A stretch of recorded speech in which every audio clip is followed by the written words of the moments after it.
Hi good morning. ಇವತ್ತು ನಮ್ಮ ಮನೆಯ ಟೆಂಪಲ್ಗೆ ಹೋಗ್ಬೇಕು ಅಂತ ರೆಡಿ ಆಗ್ತೀನಿ. ಯಾರಲ್ಲ ಅವಳು ಹುಡುಗಿ ದೇವತರ ಅವಳೆ. ಸೊ ಫ್ರೆಶ್ ಅಪ್ ಹೋಗ್ಬಿಟ್ಟು ನನ್ನ ಕೂದಲೆಲ್ಲ ಫಸ್ಟ್ ಆರಿಸ್ಕೊಬೇಕಿಲ್ಲ ಅಂದರೆ ತಲೆನೋವು ಬಂದ್ಬಿಡುತ್ತೆ ಅಂತ ಹೇಳ್ಬಿಟ್ಟು ರೆಡಿ ಆಗ್ತಾಯಿದ್ದೆ. ನಾನು ಸ್ವಲ್ಪ ಮುಖದಲ್ಲಿ ನೀರಿದ್ರೂ ಕೂಡ ನಾನು ಏನು ಹಾಕಿದ್ರು ಅದು ನಿಲ್ಲಲ್ಲ ಫೇಸಲ್ಲಿ. ಸೊ ನನ್ನ ಔಟ್ಫಿಟ್ ಈ ಥರ ಇತ್ತು. ಫೈನಲಿ ಈ ಥರ ರೆಡಿ ಆದೆ. ತುಂಬ ಮುದ್ದಾಗಿ ಕಾಣಿಸ್ತಾ ಇರ್ತೀನಿ ನಾನು ರೆಡಿ ಆದಾಗ. ನನಗೆ ನಾನೇ ಹೊಗ್ಳ್ಕೊತೀನಿ ಯಾವಾಗಲೂ, ಯಾಕಂದರೆ ಬೇರೆಯವ್ರು ಹೊಗಳ್ತಾರೆ ಅಂತ ವೆಯ್ಟ್ ಮಾಡಿದೆ.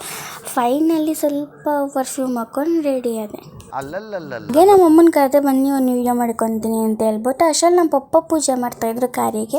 ಸೊ ಪೆಟ್ರೋಲ್ ಹಾಕ್ಸೋಣ ಅಂತ ಪೆಟ್ರೋಲ್ ಬಂಕಲ್ಲಿ ಕಾರ್ ನಿಲ್ಸಿದ್ವಿ. ಅಷ್ಟರಲ್ಲಿ ಅಲ್ಲಿಗೆ ನನ್ನ ತಮ್ಮನ ಫ್ರೆಂಡ್ ಬಂದ. ಅಲ್ಲಿಗೆ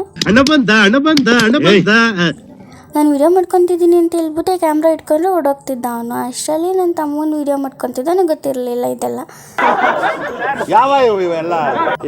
ಸೊ ನಂಜನಗೂಡು ಹತ್ರ ಇಮ್ಮಾವೂಲಿರೋದು ಟೆಂಪಲ್ ಅದು.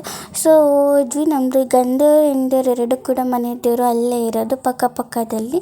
ಸೊ ದೇವ್ರ ದರ್ಶನ ಅಂತೂ ತುಂಬ ಚೆನ್ನಾಗಾಯಿತು. ಹೆಂಡೇವ್ರ ದರ್ಶನ ಅಂತೂ ತುಂಬ ಚೆನ್ನಾಗಾಯಿತು.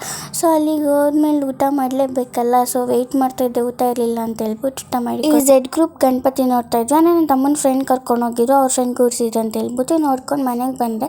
ನನ್ನ ತಮ್ಮಂಗೆ ಪಾನಿಪುರಿ ತಗೊಬ ಅಂತ ಮಧ್ಯಾಹ್ನ ಹೇಳಿದ್ರೆ ಅವ್ನು ಸಂಜೆ ತಗೊಬಂದು. ನಮ್ಮ ಪಪ್ಪನ ರಿಯಾಕ್ಷನ್ ಈ ಥರ ಇತ್ತು. ನಿನ್ನ ಮಗನ್ನ ಅಡ್ಡ ಸೀಳ್ಬಿಡ್ತೀನಿ.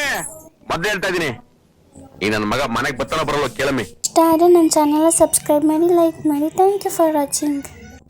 ಇಷ್ಟು ಹೇಳಕ್ಕೆ ಇಷ್ಟಪಡ್ತೀನಿ.